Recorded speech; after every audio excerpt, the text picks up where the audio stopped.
I saw you looking at me from across the bar, and I know you probably think that I'm like a super cute girl, but I wear diapers. Are you ready to handle this if you take this on?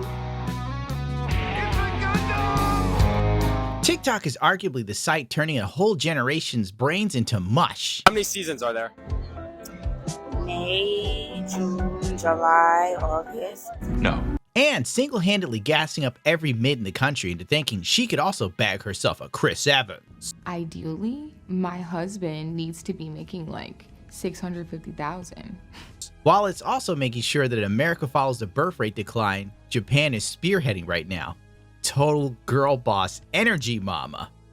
But don't worry, ladies. Mainstream media says men are to blame for all of this. US mimics Japan's fertility crisis, and you can blame virginal men. Ah yes, written by a woman. What a surprise. I could have sworn it was a virginal man that wrote this at first. Anyway, let's get to this article. This summer, SAG warned Hollywood creators who have previously performed paid work for studios, like appearances on red carpets at premieres or promoting of upcoming films and TV shows, that accept such contracts or paid gigs during the strike could bar those influencers from being admitted into unions later. This guidance dovetails with the SAG-AFTRA and the Writers Guild of America have told current members that they are prohibited during this period from promoting new content they worked on behalf of the strikes, should the studios release it now. It's a warning that creators aren't taking lightly, with some pivoting or postponing the development of new Hollywood-related content altogether. So basically, a few TikTokers that literally got paid to walk on the red carpet and LARP as a movie star are now locked into the strike. Ironic when you think about it. You got to pretend you were a huge Hollywood insider.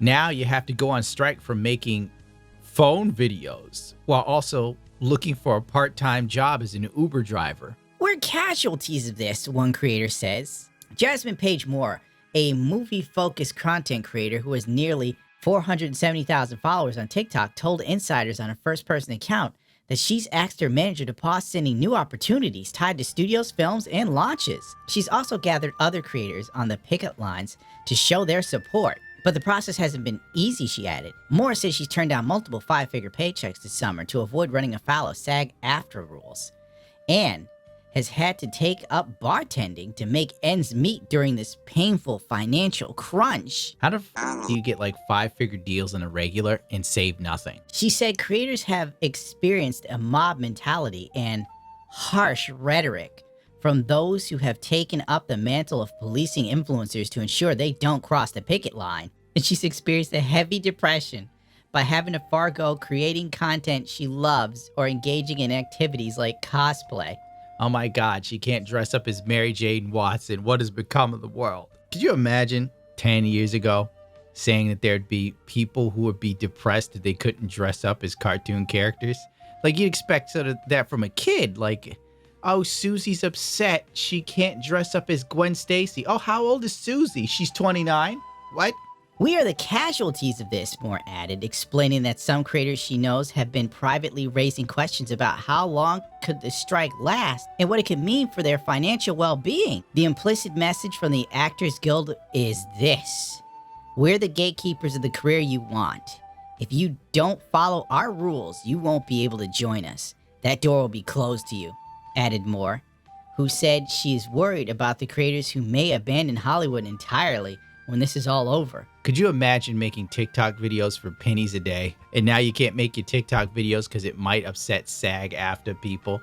And the only thing you really do in the movie industry is walk on a red carpet once in a blue moon. Now, Jasmine Moore, or whatever her name is, I had no idea who the hell she was or how she was relevant to any of this. And judging from her social media, she isn't even really relevant to her own followers. Her IMDb consists of films and podcasts you've never heard of, like this one movie or TV show that's an indie film, and it's the Black Powder Puff Girls. Or is it Powerpuff? Whatever, who cares?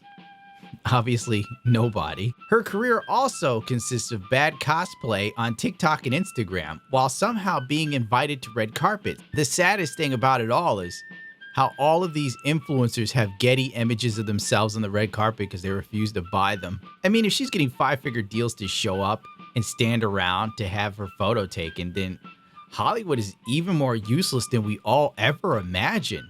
Is this like part of the marketing budget that they talk about for films? Oh, we paid some wannabe actor like 20 grand to stand on the red carpet of Indiana Jones and the Dial of Destiny or whatever it was called. Digging a little deeper, I came across this article from Forbes. Behind the scenes, how this publicist turned creator is helping film studios and influencers navigate Hollywood.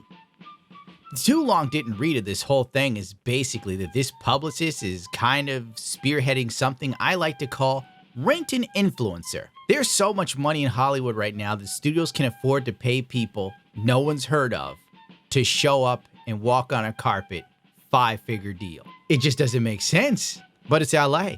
If it made sense, it wouldn't be turning into Mad Max. Personally, if I pay for an influencer, quotation marks, to show up, the girl who can't figure out how to get popular off her sexuality, I'd be pissed personally, because that's like a fish that can't swim. Great, you gave me the girl that cosplayed as Barbie, only 600 people liked it on Instagram. Thanks. I posted a photo of me wearing my new motorcycle gear, this moisture-wicking shirt that you wear under your leather suit. It's fantastic. That got more likes than this chick posting thirst traps on Instagram. By no metric should this be possible on Instagram, but it happened. I'm not trying to be mean to this girl, but honest to God, if you can make money doing f*** all, you better get the bag, queen, because I don't think that this is going to lead you to becoming a Hollywood movie starlet. Getting to go to the Oscars is a nice flex for the few people that follow you or care, but this is fake success. You're at the Oscars on Tuesday, but you're bartending on Wednesday. SAG-AFTRA spokesman told Insider in a statement that the changes its members are striking for will benefit everyone in the years to come, and the Guild is committed to working with creators to navigate the strike rules as they look for new partnership opportunities during this time. We shall decide what you can and cannot do, TikToker scum. Now keep licking our boots so that you can walk the red carpet. Other creators are finding fresh ways to stay relevant during this period while being mindful of adhering to the picket lines. Oh my God, what a name. Joseph Arujo, a TikToker personality counting at around 861,000 followers on the platform, has been doubling down on music-related content as a space less prone to landing him in hot water with Guild supporters. Earlier this summer, Arujo came under fire from online critics after posting about attending a film premiere in July.